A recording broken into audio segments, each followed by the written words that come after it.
The insanity of war is almost beyond description. How would one go about explaining just how insane the idea of war is? I suppose you have to start with the concept of land ownership. At some point a long time ago, someone stood on the earth and the idea was put in their head, hey, this is mine. And from that idea stemmed every other idea that concerns the ownership of property. We see this today reflected in our insane society, which has property rights, a legal system that reinforces property rights, and just the general idea that you can buy a piece of land and call it your own.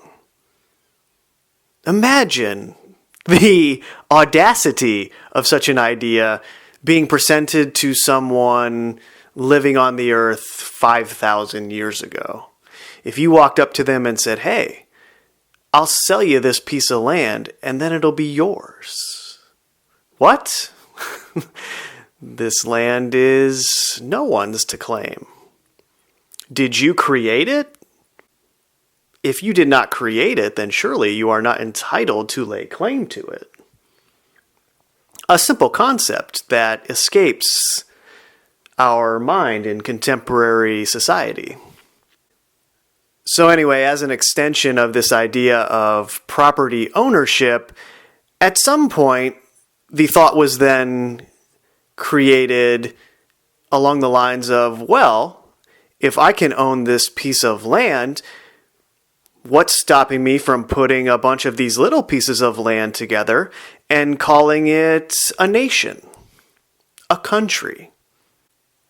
Better than that, I'll get out a piece of paper and I'll draw some lines over a picture of the land. And I'll box this little area off and I will say, hey, this is my country.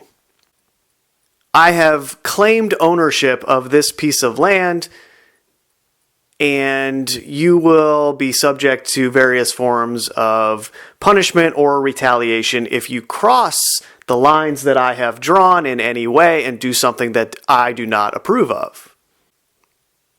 And naturally, this idea was then copied and replicated all across the land of the earth, resulting in the situation that we see today where there are various countries all across the world. And these imaginary lines on the map, known as countries, each construct their own rules and regulations that must be followed in order to operate within the lines on the map and also cross the lines on the map into different territories that have their own rules and regulations. Indeed, the quote-unquote New World Order is simply a catch-all term designed to encapsulate the drive to have each imaginary line on the map follow the exact same rules and regulations to streamline the efficiency of the system as a whole. However, as a result of needing to get to that final stage of development, along the way there were a lot of those imaginary lines on the map that had various individuals contained within it that did not go along with the agenda for various reasons. Now, we can get into all sorts of ideas about whether or not these figures that are placed in the news as adversaries are actually adversaries in the traditional sense or actors in a non-traditional sense, meaning they are a part of the script that are placed there knowing that they will play this role in the future as an evil, quote unquote, person, or as someone who is trying to stop progress. And as a result of this role, it doesn't really matter which one it is, right? Because the result is the same, which is one set of individuals within imaginary lines says that they have justification to attack another set of individuals within imaginary lines. And of course, the obvious part of all of this is that the slaves that exist in both of these countries, as it were, do not have any part of this sort of debate that goes on in the news between these different territories. We don't have any part in this. It is a decision that is made for us by our alleged representatives, who, through these systems of governance that are set up within the imaginary lines, somehow are deemed to speak for everyone. And of course, in America, we have long since moved past the point where the constitutional setup of Congress declaring war before it is official, well, that's been bypassed a long time ago. We don't even need that anymore. So we're beyond the pale as far as the declaration of war goes. But the process itself is, of course, patently absurd and obviously the product of insanity. I have not in my entire life ever had the thought, I think I want to build up arms and go attack some person in this area and take what they have. Never has that thought crossed my mind. The only way that it's ever crossed my mind has been some tangential idea about that sort of thing as it relates to something I saw in a movie or read in a history textbook or something like that. You know, I never had the thought until it was presented to me as something that some people actually supposedly do. You know, it wasn't something that I ever thought of on my own because it is a foreign concept. It's the product of something that has no connection to creation. But anyway, scripted or not, you can look into the conventional retelling of history and see that in the aftermath of World War I, the League of Nations was attempted to be established. That failed, which then required World War II, which led to the creation of Israel, which has then led to all of the machinations in the Middle East that has brought us to the point that we are at today. It's amazing how you can summarize 100 years so quickly like that. And that's part of the detachment that language provides from reality. These words that I'm speaking are obviously a much deeper part of the control system that exists on this planet in that sense. This is why lawyers are so reviled in any place that you go. It's because they are word sorcerers. They are masters of the English or whatever language they speak, manipulating words into various patterns and formations that are designed to deceive. Law schools teach you not the law, but how to take any set of facts and spin it in a direction that you desire. But anyway, then you say, well, how do they convince everyone to actually be a part of this insane concept of war?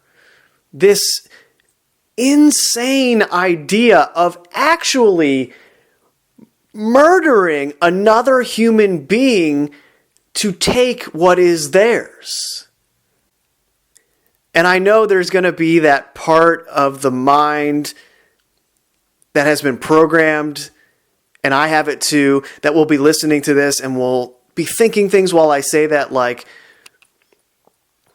Well, this has been going on for thousands of years. This has been going on for as long as we've been here. Humanity is sick and wars with each other, so we might as well just accept that reality and prepare for it. And it's like, no, that doesn't change the fact that it's insane. Just because something has been going on for a long time doesn't mean that it's our nature. That just means that the disconnection has been going on for a long time. If you know in your heart and you can feel via intuition that this is not correct, that this is not the natural state of existence, then you're right. It doesn't matter how long it's been going on. Someone could say the same thing about pedophilia. They could say, look at how long this has been going on. It was going on in Greece and Rome 2,000 years ago. Does that make it right? Does that make it the natural state of being that we're supposed to embody as awareness incarnated in this realm? Does that make sense? No, of course not. However, I understand the sentiment of the thought.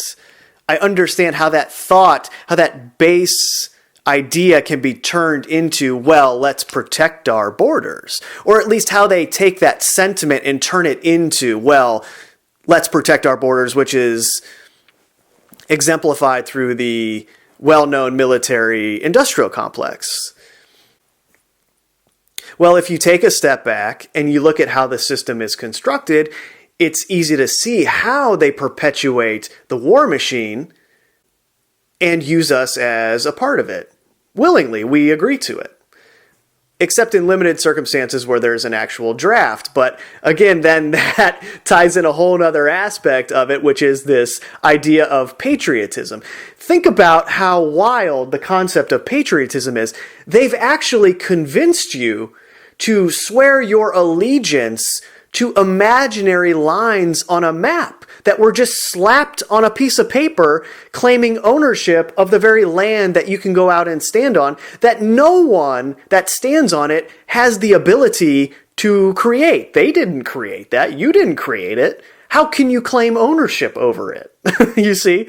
And so the insanity of it is to stand on a piece of dirt. Let's say I walk outside and go put my feet in the grass and I'm standing there. Well, if you're listening to this in China and you stand on grass in China, it's no different than the grass that I'm standing on. And yet because of those imaginary lines that have been drawn around it, and due to various physiological differences between us that are the result of being exposed to different environments as far as the earth goes and its climate, you know, I was exposed and my ancestors were exposed to certain environments that led me to look like I look, the same as someone in China or Africa or anywhere else would look. The difference between some generation of people that lived close to the equator versus a generation of people that lived closer to one of the poles. There's going to be significant differences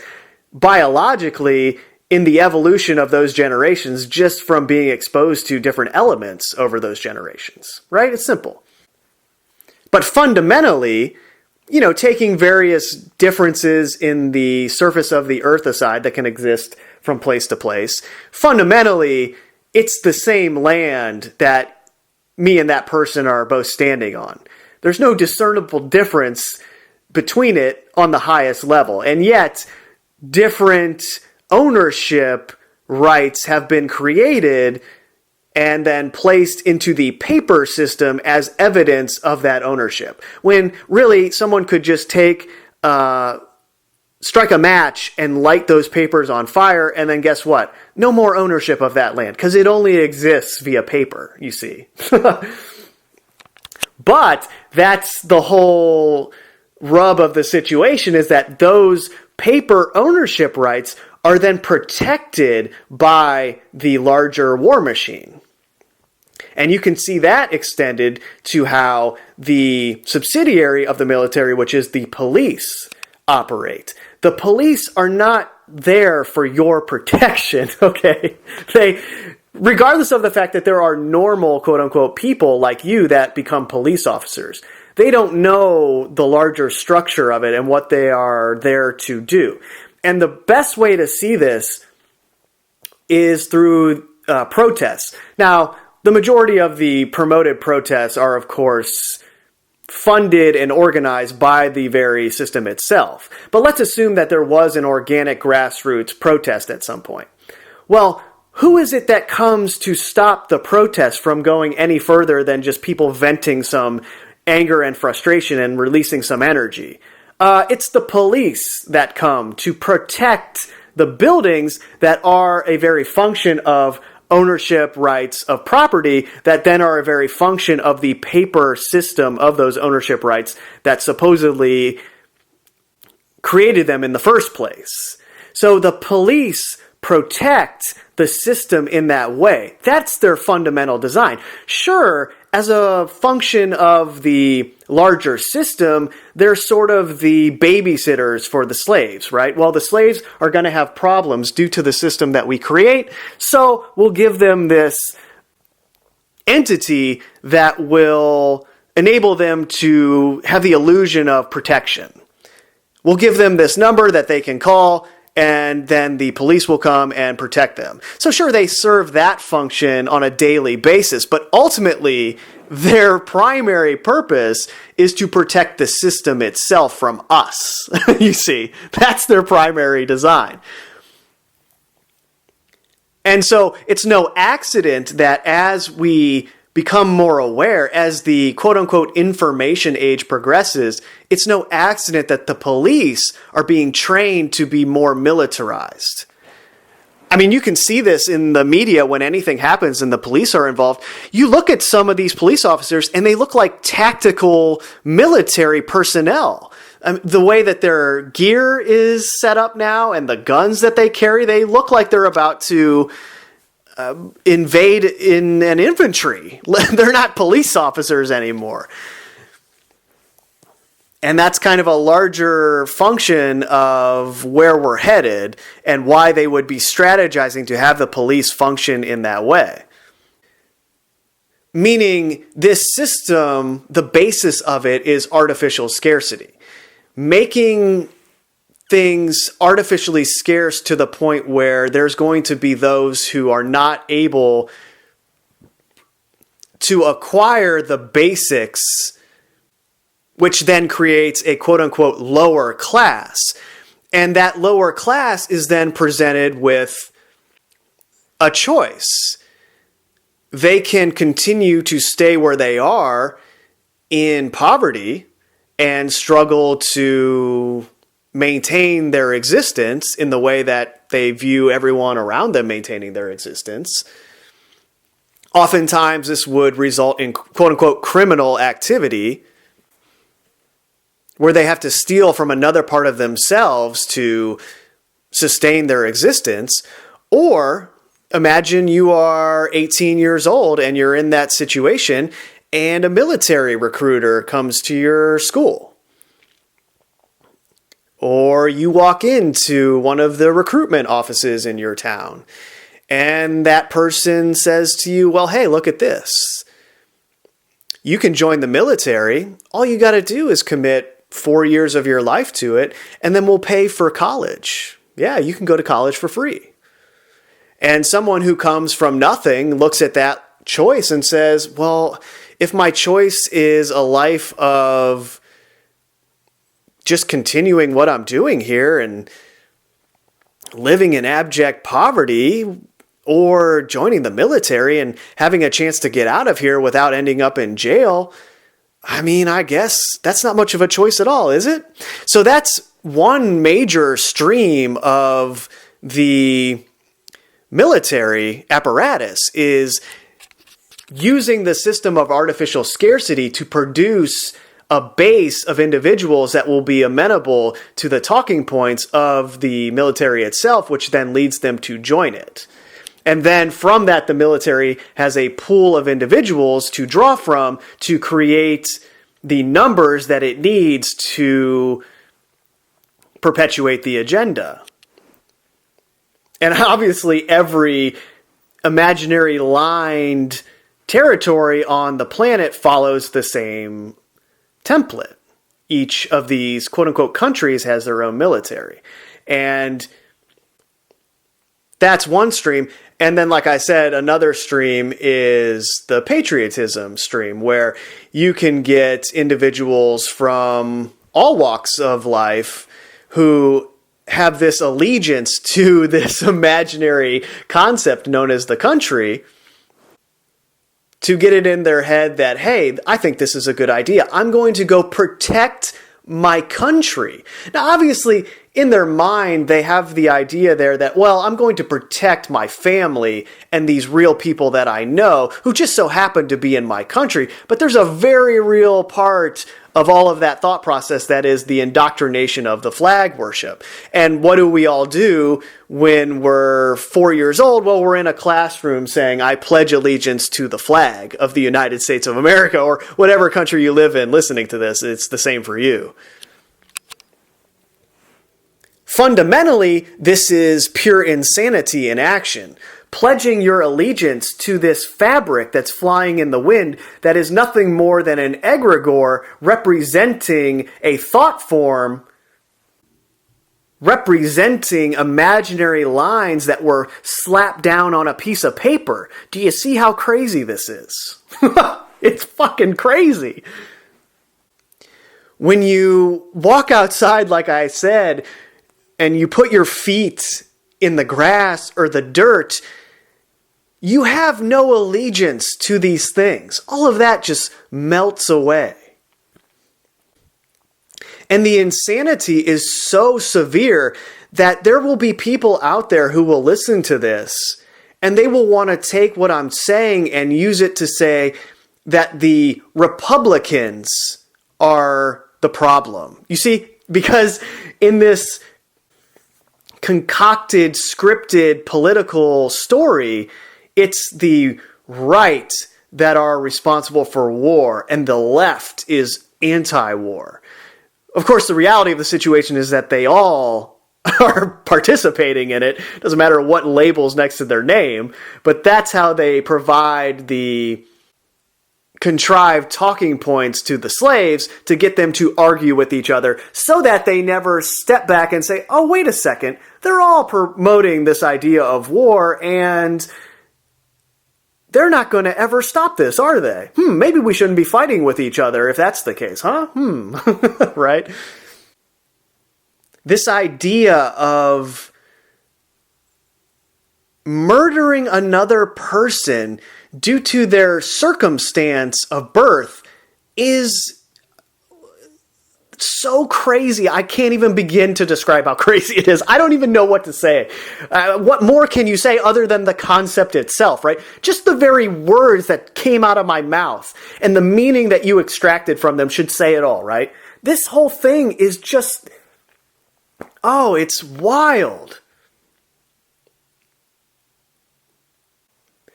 And then on top of all that, you have the larger media apparatus, which includes the conventional retelling of history, which always, without question, glorifies war in some way, shape, or form. The memorials, the movies. I mean, look at how violent all of these war movies are. Just